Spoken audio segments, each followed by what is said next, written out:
Welcome to the Rich Relationship Podcast with Gil and Renee, where amazing things happen. Our goal is to help build, repair, and restore healthy relationships.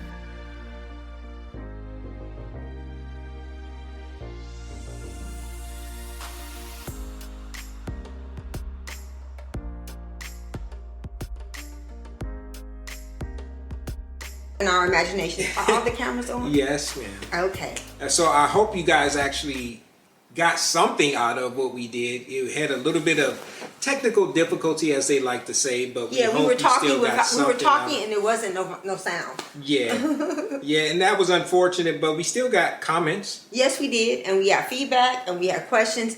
And can we start off with answering one of the questions we got from our community? Absolutely. Okay, so we're going to start off answering one of the questions we got from our community. From one of the beautiful people in our TikTok community, the question was, what do you do when you have started off the wrong way? What do you do when you're on the wrong track? And I thought that was a really good question. So I said I would make a video. We would talk about that. And so I just want to start off by saying we all start off doing things the wrong way, like we were just talking about with the video, and one of the things, we were watching another video with one of my sister, we were watching it, that we did when we were in Alabama. It was a message about me doing a backsplash with grout. And I had all these plans of how I was going to do it. And I did it wrong. And I messed up. And it was terrible. Gil kept encouraging me.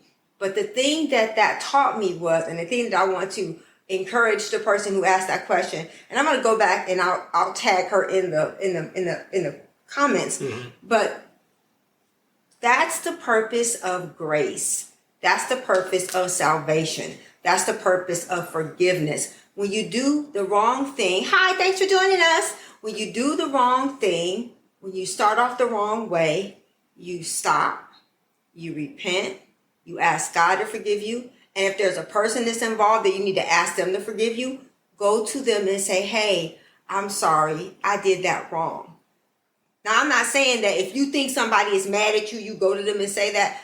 That's not what it says. If you have an ought against your brother, go to your brother. Not if you think your brother has an ought against you. Because sometimes we go to people with things that really are us and it has nothing to do with them. Right. And so if you have offended them, you go to them and you ask for forgiveness. So that's what you do when you're on the wrong track, when you've done the wrong thing, when you've done the human thing. You repent, you turn away, you ask forgiveness, and you learn new habits and practice something different. I think about, you remember when you were growing up and you were either playing a game or something outside, or you were at school playing something or a board game or whatever. But what came to mind was, you remember something called a do-over? Yeah. If you are playing something or doing something, you're like, hold up, wait. I messed up. I get a do-over. Yeah. Well, you actually get a do-over when it comes to mistakes that you may make in relationships. Sometimes, unfortunately, sometimes people won't give you that grace or that forgiveness and give you that understanding that you need to get past it. But you can actually go to them and say, don't say I get a do-over. Say I made a mistake. I own it, especially if it wasn't malicious or if it wasn't intentional. If you literally made a mistake, say, hey, I made a mistake and I want to make it right.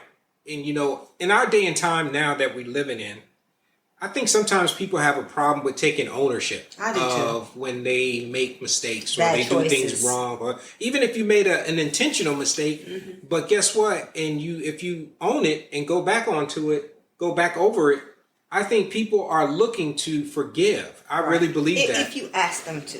Yeah, I really believe that, because we always want to put the best or believe the best in people. I believe, in our world, in our day and times that you look at, you can turn on the news or turn on television or whatever, and you can see constant negativity or negative energy, or however you want, toxic behavior, however you want to describe it and see it. But guess what? It takes more effort and energy to do the opposite, right. Like forgive someone or take ownership of something that you may have made a mistake in, and get over it, right. And try to make restitution or make amends or whatever. And sometimes you don't get that opportunity, right. Unfortunately, because sometimes people don't necessarily want to what's the word I'm looking for? Reconcile. Yeah. They don't want to reconcile, and that's okay. if it's beyond that. But as you still have a duty to make ownership of it. So that's something that we wanted to answer. That's how I see it. Yeah. And I think it's important that we understand that there's a difference between a mistake and a bad choice. Right. A mistake is I spilled the milk and I knocked it over. Unintentional. Right. Yeah. So a mistake is an unintentional error. A bad choice is you knowingly knew that you were doing the wrong thing and you still did it anyway. Right. And I think that is something we have to be mindful of. We talk about living a life of fear of regret. So you want to make sure that making mistakes, that's going to happen. You're going to knock stuff over. You're going to do things that maybe you may have said something or offended somebody that you didn't know it. You didn't mean to. But we got to be more conscious of not willfully doing things that we know are going to hurt the people who we love and care about and the people who we're in a relationship with. Yep. And I think it's all about motivation. It is. What was your motivation for doing, or even whether it was a mistake or even if it was intentional, what was your motivation for whatever happened? And that's the part that you really have to own. There's a thing called intentionality or malicious motives. Mm-hmm. When you intentionally set out to do wrong against someone, that's a character issue. That's definitely one of those things that you have to really take a hard look in the mirror and say, why am I like this? Why am I doing this? Because, and especially if you're looking at it from a relationship standpoint, that can be even more challenging because you're going to be prone to make those same mistakes over and over and over again. Yeah. So we appreciate you guys coming to hang out with us on this Saturday. Yeah. If you're watching now, if you're watching later, put in the comments where you're coming in from and how you found out about us. Let us know that. We want to know that. Yep. And questions, comments. This is an engaged, interactive thing. I think it was maybe 2 weeks ago or a week ago. No, 2 weeks ago. We had people interacting and asking in the community, and that was awesome. Because yes, we can get up here and talk about the things, whether it's in the book of our own experience of being together for 35 years, going into 36 this month. But everybody has their own experience, and you can learn from something. Yeah, and we can definitely learn from you guys as you put things in the chat, and we'll respond to it. Renee responds to the comments a lot more than I do. I read them, but Renee is like, she's on it. This is my thing. You guys are my people. Yes. So, but what we're talking about, if you just joined us over the past 8 weeks or 6 weeks, roughly, a few weeks, I'll just put it that way, a while. We've been going through the chapters in the Singles Blueprint, the book that we wrote last year. Was it last year? This year. Yeah. This year. And basically focusing on the singles and even some of the behavior and some of the things that you can hopefully empower you with, some of the tools and skills that we always talk about on the Rich Relationship Refuge, whether it's the podcast or the other videos. We want to help empower. We want to join a community of like-minded individuals trying to get better at relationships. Yeah. Man, I cannot believe that, Steve. Are you really in Scotland? Come on, man. Hey, thanks for joining us. Man, what time is it in Scotland? Boy, you are dedicated. I appreciate you just jumping on and looking and hanging out with us. Put comments in there, If Steve. you have questions, things you want to know, why do we do this? We do this because we realize that after working with couples for 19 years, we work with engaged couples, we work with married couples, but we realize, why not be proactive? Mm-hmm. Why wait until someone is already engaged to start talking to them about marriage? So what we're trying to do is we're trying to be proactive and help the people in our community and the people in our world and around the world have an understanding of a realistic understanding of what healthy, God-honoring, fulfilling relationships look like.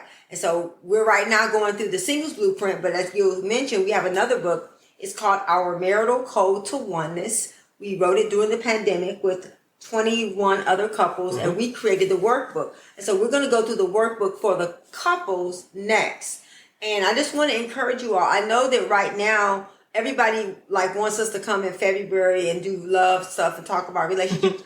But unfortunately, most couples by January, if they've already struggled all year, they're getting a divorce in January. So we want to be proactive and encourage you that if you feel like you're at the end of your rope, please do something different. Join us, reach out to us, become a part of our community. We have over 1,600 videos on YouTube to kind of answer some of your questions. And if it doesn't answer it, put the questions in the comments in the feed and we will answer them. So we're actually going to be talking about commitment or engagement.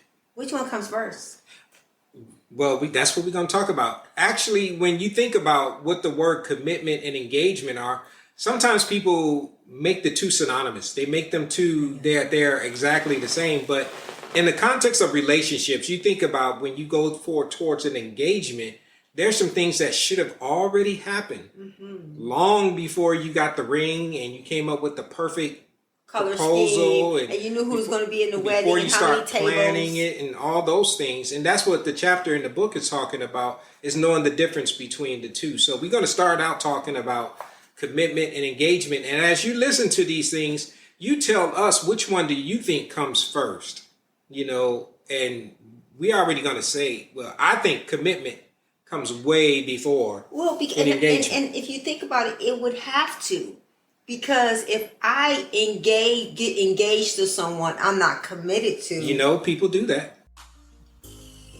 Thank you for listening. Thank you for your investment in time. Remember to subscribe to the show and hit the notification icon to be notified when new episodes are posted on the podcast platform that you're listening from. Or you can always find us on our website at richrelationshipsus.com or our YouTube channel, Rich Relationships with Gil Renee. If you found this podcast helpful or you think it could help someone that you know and care about, please pass it along and share it with them.